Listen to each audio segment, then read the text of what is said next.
কি দেখছো জয়া? একটা বাংলা ছবি। বাবা, কি করে দেখো বাংলা ছবি? শুধু প্যান প্যানানি আর ঘ্যান ঘ্যানানি। আমি তো ভয় দূরদর্শন খুলি না। আমি তো আবার কলকাতা দূরদর্শন ছাড়া কিছু দেখি না। তোমার বাপের বাড়িতে টিভি আছে?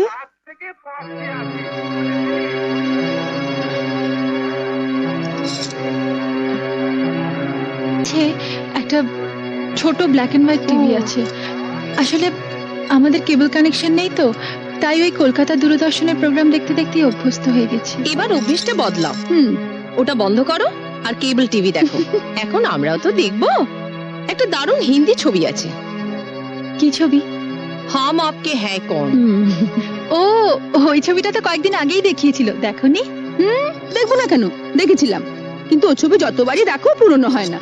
আর মাধুরী দীক্ষিতকে দেখে তো মন আর ভরে না, তাই না দিদি? যা বলেছিস। কিন্তু মাধুরীকে নিয়ে ওসব কথা তো ছেলেরা বলে। মেয়েরাও বলে। তবে তুমি অবশ্য বলবে না, তার কারণ তুমি তো নিজেকে মাধুরীর থেকেও সুন্দরী ভাবো।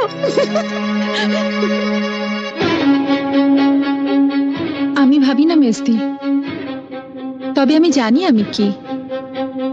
একেবারে পাতে দেওয়া যায় না এমন হতকুচ্ছি তো আমি নই, তাই না? নইলে এ পাড়ায় যাদের বাড়িতে পড়াতে আসতাম তাদের বাড়িতে মা আমাকে দেখেই সঙ্গে সঙ্গে তার ছোট ছেলের বউর জন্য পছন্দ করে ফেলতেন না। আর শুধু কি তাই, বলতে গেলে একেবারে বিনা পয়সায় এক কাপড়ে শাখা সিঁদুর পরিয়ে এবারই ছোট বউ করে নিয়ে এলেন। কলকাতা শহরে তো আর মেয়ের অভাব ছিল না। না, তা ছিল না, কিন্তু ছোট ঠাকুরপোর বিয়ের বয়স হয়ে গেছিল। অত সামান্য রোজগেরে ছেলের জন্য কোনো অবস্থাপন্ন ঘরের ডানা কাটা পরি তো আর পাওয়া যাবে না, তাই তোমার সঙ্গে বিয়ে দিয়ে দিলেন।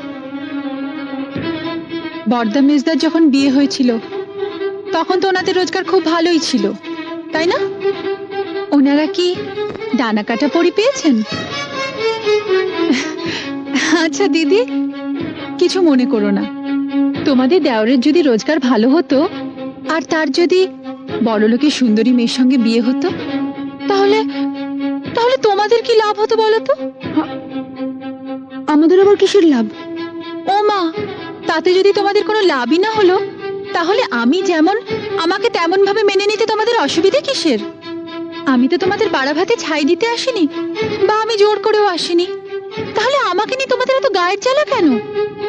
বরং আমার স্বামী যদি বেশি রোজগার করতো আর আমি বড়লোকের মেয়ে হতাম, তাহলে কিন্তু তোমাদের অনেক অসুবিধে হতো।